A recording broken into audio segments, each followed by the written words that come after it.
In today's video we're going to install the Rubicon Express shock relocation brackets for the rear of the 1991 Jeep Wrangler YJ. These are part number RE2007, and these should take care of the clearance issues on the rear shocks. First thing I need to do is remove the lower shock mounting bolt from the rear axle on each side. Alright, now that the rear shock lower mounting bolt is removed from the axle and I've swung the shock out of the way, I've got the shock relocation bracket in place, but it does have some issues. The issue I'm having is with the hardware that they provided with the kit, as well as the bracket itself. The bracket does fit in its intended location, and you use this bolt to mount it to the original shock mounting bracket. And to keep the bracket from crushing down when you tighten up this bolt, they included a sleeve. And to make it easier, they've already installed the sleeve for you and spot welded it in place. Well, that's a problem. Once this is installed, to keep this bracket from trying to pivot as the axle moves up and down,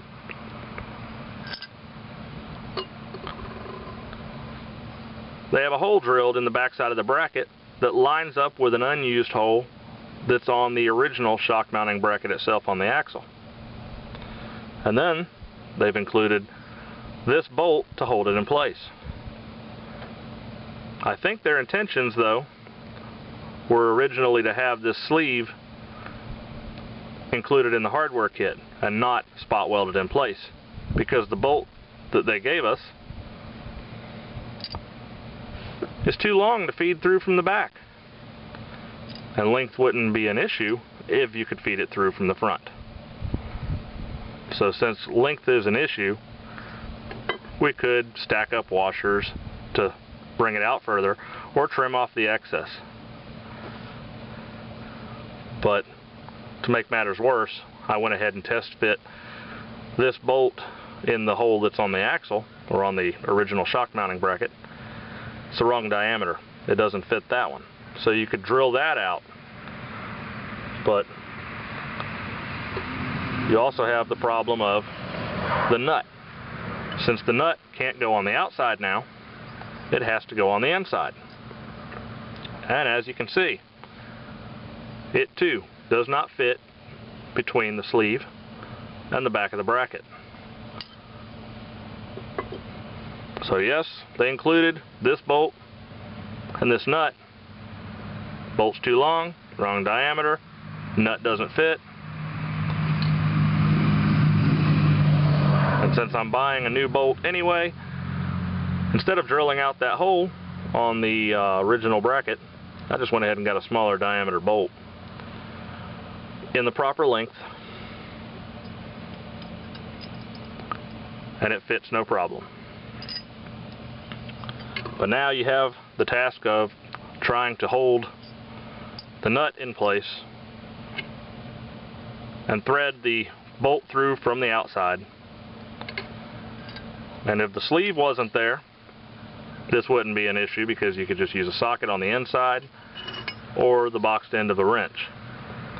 But instead you have to use the open end of the wrench, and holding the wrench through from the top, that's easy, except the axle tube prevents you from holding the wrench flat.